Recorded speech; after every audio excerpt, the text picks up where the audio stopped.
Hello everyone, I am Dr. Vinita Goyal, oncologist, cancer specialist at Fortis Hospital, Shalimar बाग।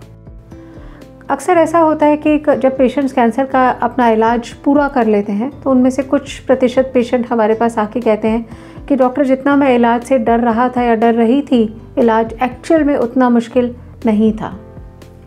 और हम सब जानते हैं कि हमारी सोसाइटी में बहुत सारे लोग इस बीमारी के डायग्नोसिस और नाम के बाद ही इलाज के लिए डॉक्टर्स के पास नहीं जाते, क्योंकि उनके मन में बहुत सारे डर या भय होते हैं। तो आज हम कोशिश करेंगे कि उन डरों को हम कुछ बातचीत करके क्लियर कर सकें।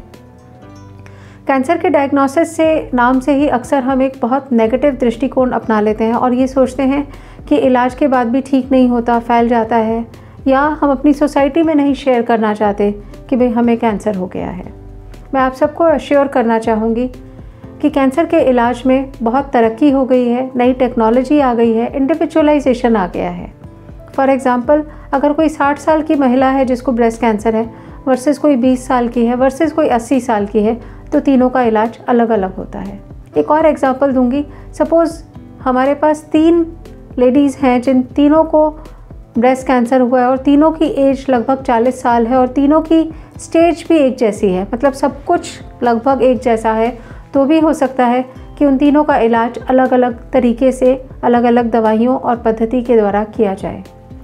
सो ट्रीटमेंट में इंडिविजुअलाइजेशन आने से एक तो ट्रीटमेंट को कर पाना आसान हो गया और ट्रीटमेंट का इफ़ेक्टिवनेस बढ़ गया है। इलाज में बहुत टेक्नोलॉजी आ गई है। जहां हम पहले ऑपरेशन के नाम से डर जाते थे, अब ऑपरेशन, रेडिएशन, कीमो, इन सभी इलाजों में टेक्नोलॉजी आ जाने के कारण उनके साइड इफ़ेक्ट्स प्रोपोर्शनेटली बहुत कम हो गए हैं।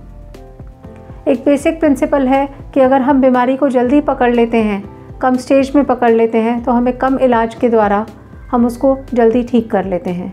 तो बीमारी को बढ़ाइए मत, डरिए मत, एटलीस्ट अपने डॉक्टर से डिस्कस कीजिए। समय रहते इलाज को शुरू करिए और समय रहते ही इलाज को कंप्लीट कीजिए ताकि इस बीमारी को हम ख़त्म कर पाएँ। धन्यवाद।